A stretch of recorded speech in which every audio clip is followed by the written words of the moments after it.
ഇനി അടുത്ത് ദാൽ. ദാലിനെ ഇങ്ങോട്ട് കൂട്ടാൻ പാടില്ല, ഇങ്ങോട്ട് ഓരോ അക്ഷരത്തിനും ദാലിമ തട്ടാൻ പാടില്ല. ദാൽ ഒറ്റയ്ക്ക് എഴുതാം. ഇവിടുന്ന് തട്ടാം, ഇവിടുന്ന് എഴുതുമ്പോ ഈ ദാല് കൂട്ടാം. പക്ഷെ ഇങ്ങോട്ടുള്ളത് കൂട്ടാൻ പാടില്ല. ദാലിന് പത്തിടാൻ കഴിക്കുക. പിന്നെ നമ്മള് ലാമ എഴുതാൻ പോണ്ട്. ലാം.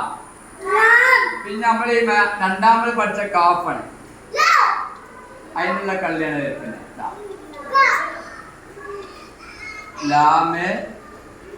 ഇത് ലാമല്ല, ലാമാണെങ്കിൽ നമ്മൾ അടുത്ത അടിയൊക്കെ എഴുതാം. ഇത് കാഫാണ്. കാഫിന് ലൊമ്മിട്ടാൽ കോ, രണ്ട് ലൊമ്മിട്ടാല കോയ്. കാഫ് ആയതുകൊണ്ടാണ് ഈ ലാമിന്റെ അടുക്കുള്ള കാഫ് ആയതുകൊണ്ടാണ് ഇത് അടിയിക്ക് ഇടാത്തത്. അല്ലെങ്കിൽ ലാമിന്റെയും ഇവരുടെ അടിയിക്ക് ഇത് ലാമാണ്. ഇത് ലാമല്ല, ഇത് കാഫ്. ഇത് കാഫ്.